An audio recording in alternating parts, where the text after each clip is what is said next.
Today's episode discusses suicide, grief, and mental health in young people and adults. If you or someone you love is in crisis, please call or text 988 to reach the Suicide and Crisis Lifeline.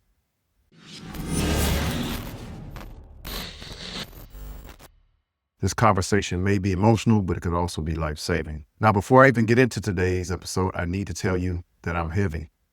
I'm not speaking to you today just as a physician. I'm speaking to you as a father, as someone who has personally felt the heartbreak of watching young lives full of brilliance, beauty, and promise leave us too soon.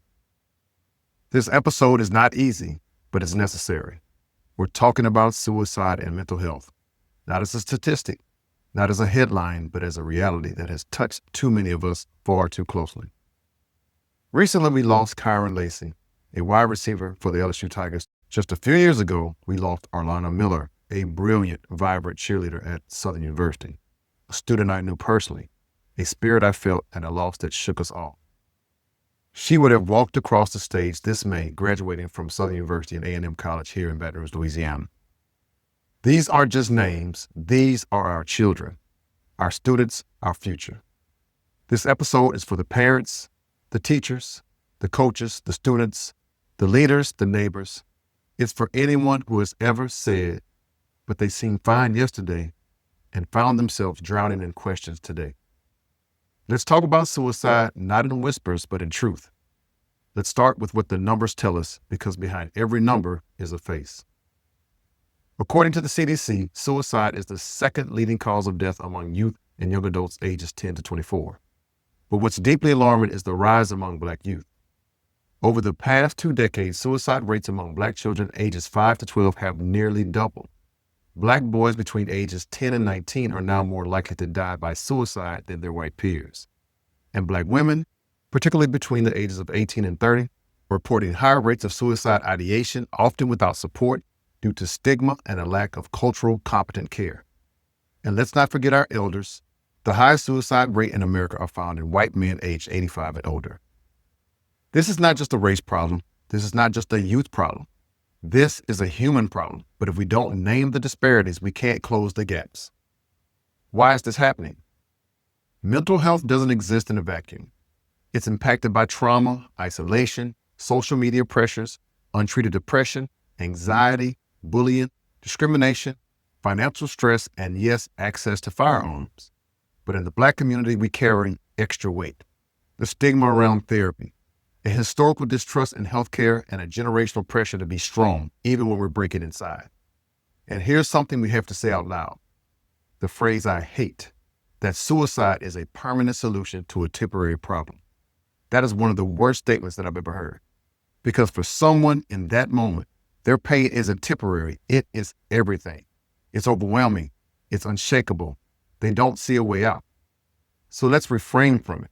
Suicide ends the chance to feel joy again, to heal, to rise. The problem might not feel temporary, but hope can still grow there. That's what we must hold on to. Suicide isn't about weakness, it's about hopelessness. And that's why our response must be rooted in compassion, not cliches. So here are some signs that we cannot ignore. Talking about wanting to die, feeling hopeless or trapped, withdrawing from friends, family, and activities, changes in sleep or appetite, giving away your possessions, increased drug or alcohol use, sudden mood swings or behavior changes, loss of interest in school, sports, or goals, a decline in appearance or performance. And sometimes, unfortunately, there are no obvious signs, which is why we have to normalize regular check-ins, open conversations, and mental health support before the crisis hits. If you see someone struggling, don't wait. Ask them directly, are you thinking about hurting yourself? Asking does not plant the idea, it opens the door for truth. So how can you support someone in crisis? Listen without judgment. Remove access to lethal means. Help connect them to professional help immediately. Stay with them if they are in crisis and follow up consistently. And please, don't miss their pain with, you have so much to live for, or just pray about it. Prayer has power, and I'm a praying man, but so does therapy, so does medication, so does professional care. Faith and therapy are not enemies, they are allies. And if you're the one struggling and don't know how to ask for help, here are some ways to start. I'm not okay. I don't know how to fix it. I've been thinking about hurting myself. Hey, can we talk? I don't feel safe alone. You don't have to have perfect words, just start. Text a friend, call a hotline, walk into a clinic, DM someone. Saying something is always better than saying nothing. We need systemic change, but it starts with personal commitment. Culturally competent mental health professionals, school-based mental health services, peer support groups and safe spaces, faith leaders trained to recognize mental health struggles, outreach programs in barbershops, gyms, churches, and campuses.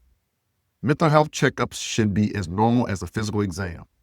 Therapy should be as normal as a dentist appointment. It is okay not to be okay. Those are the powerful words left by Princeton Malbrook, a Louisiana State University student-athlete whose TikTok message touched countless hearts after Kyren's passing. And I want you to know, I spoke personally with Arlana's mother, Miss Janice Miller. She gave her blessing for us to continue speaking Arlana's name and sharing her story. She continues herself to educate families about suicide prevention through the Arlana J. Miller Memorial Scholarship Fund at Southern University. In her 19 years, Arlana was a scholar, an athlete, and an encourager. Her smile lit up the room. Her compassion lifted friends. Her legacy lives on, helping future cheerleaders pursue their dreams. Arlana, we miss you and we love you. As we remember Kyren, Lacey, and Arlana Miller, we don't just mourn, we move, we talk, we build, we act, and we wrap our arms around the next young person who seems fine, but may be fighting invisible battles. To the Lacey and Miller families, and to the countless other families who have lost someone to suicide, your loss is our loss.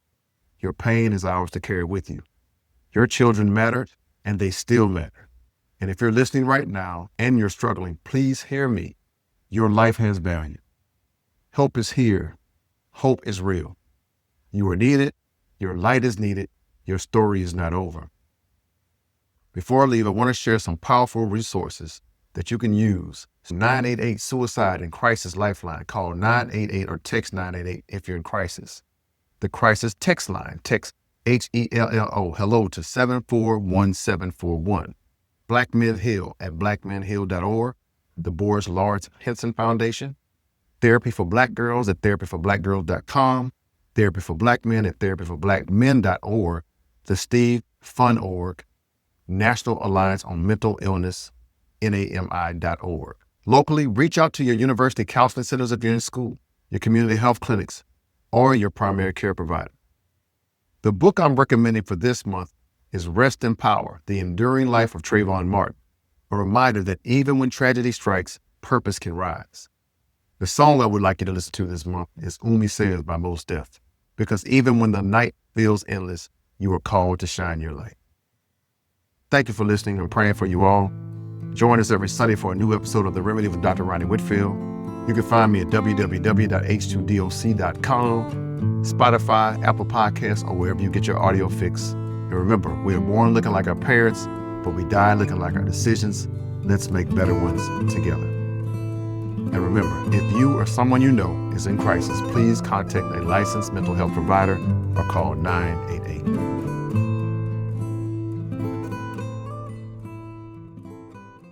The content on The Remedy with Dr. Rani Whitfield is for informational purposes only and is not intended as medical advice. Always consult with your healthcare provider for personalized medical guidance. Dr. Rani Whitfield is a licensed family physician, but the information provided on this podcast should not replace professional medical consultation.